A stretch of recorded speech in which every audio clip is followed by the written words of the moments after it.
अब हम कर रहे हैं क्वेश्चन नंबर 8। ये क्या है? If 3 cot a equal to 4 check whether 1 minus tan square A upon 1 plus tan square A equal to cos square A minus sine square A और नॉट। मतलब 3 cot a 4 दिया हुआ है, तो इस ये जो है इसके इक्वल होगा या नहीं होगा ये बताना है। तो हम क्या करेंगे, पहले 3 cot a 4 से हम tan का वैल्यू निकालने की कोशिश करेंगे, और जब tan निकल जाएगा तो इसमें पुट करेंगे, LHS सॉल्व करेंगे, RHS सॉल्व करेंगे, दोनों इक्वल आएगा तो ये अदरवाइज हो। तो क्या करेंगे 3 cot a 4 है तो इससे क्या आ जाएगा, cot a is equal to 4/3। Cot का फॉर्मूला क्या होता है, B/P। तो इससे हम क्या निकल B/P, और tan की ज़रूरत इसमें है, और इधर वाले में साइन कॉस की ज़रूरत है। तो हमें क्या साइन का थीटा साइन कॉस में एच का यूज होता है, तो हम पहले क्या करेंगे, थर्ड साइड जो मिसिंग है वो निकालेंगे। तो यहाँ B क्या है 4K, P है 3K, तो हम h² is equal to P² plus B² Pythagoras property जो है यूज किया। तो क्या हो जाएगा 16K² plus 9K² which is equal to 25K²। तो h इज इक्वल टू क्या हो जाएगा 5K।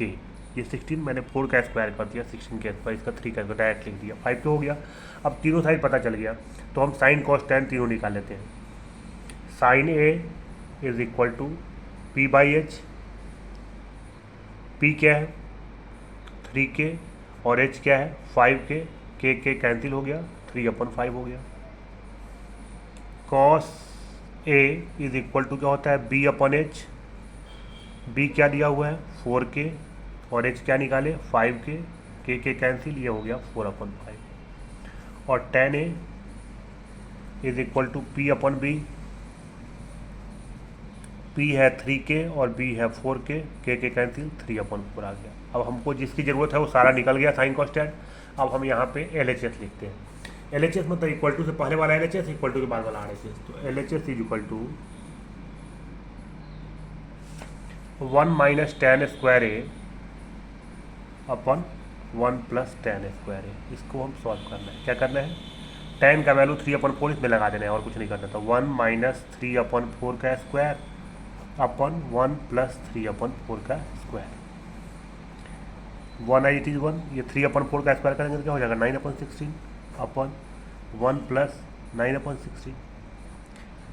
अब ऊपर नीचे एलसीएम लेंगे तो यहाँ कुछ नहीं है, मतलब क्या है 1 है, तो 1 और 16 का एलसीएम 16 होगा, तो ये क्या बन जाएगा 16 माइनस 9/16, और इधर क्या आ जाएगा 16 प्लस 9/16। बेसिकली ये इसका क्या करते हैं एलसीएम लेते हैं, मतलब एलसीएम लेने में डिनोमिनेटर सेम बनाते हैं। तो ये 16 है, इसको 16 से मल्टीप्लाई करेंगे तो ऊपर भी 16 से करना पड़ेगा, तो 16/16 आ गया। 16 माइनस 9/16 ऐसे ही ये वाला हो गया। अब क्या हो, ये आ जाएगा 7/16 और ये आ जाएगा 25/16। अब दोनों का डिनोमिनेटर में सेम है, ये कैंसिल हो जाएगा क्योंकि रेसिप्रोकल हो जाएगा। तो ये 16 कैंसिल हो गया, क्या आ जाएगा 7/25 आ जाएगा। अगर न्यूमरेटर में सेम है तो काटेंगे नहीं, और रेसिप्रोकल होता है तो उल्टा आ जाता है। अगर डिनोमिनेटर में सेम है तो ऐसे ही काट सकते हैं, क्योंकि ये ऊपर जाके क्या होगा रेसिप्रोकल होगा, 16 कैंसिल हो जाएगा, ऊपर 7 बचेगा, नीचे 25 बचेगा। तो यही आ गया आंसर। LHS का वैल्यू ये आया है, इसको हम ले लिया equation 1। LHS is equal to 7/25 equation 1। अब RHS को सॉल्व करते हैं। RHS है cos square A minus sine square A. Cos theta क्या होता है B/H, नहीं सॉरी कॉस थीटा हम निकाल चुके हैं यहाँ पे पहले, तो हम अब यहाँ पर फॉर्मूला नहीं लगाएंगे, डायरेक्ट लिखिए। कॉस क्या है 4/5, तो 4/5 का स्क्वायर माइनस साइन थीटा क्या है 3/5 का स्क्वायर। इसको वैल्यू ये क्या हो जाएगा 16/25 माइनस 9/25, ये क्या आ गया 7/25 आ गया। तो RHS इज इक्वल टू क्या आ गया, RHS इज इक्वल टू 7/25। ये इक्वेशन 2 हो गया। इस दोनों इक्वेशन से क्या मिल रहा है, ये दोनों सेम आ रहा है, ये भी 7/25 आ रहा है, ये भी 7/25 है। तो from 1 and 2 we get LHS is equal to RHS। ठीक है, चलो हो गया।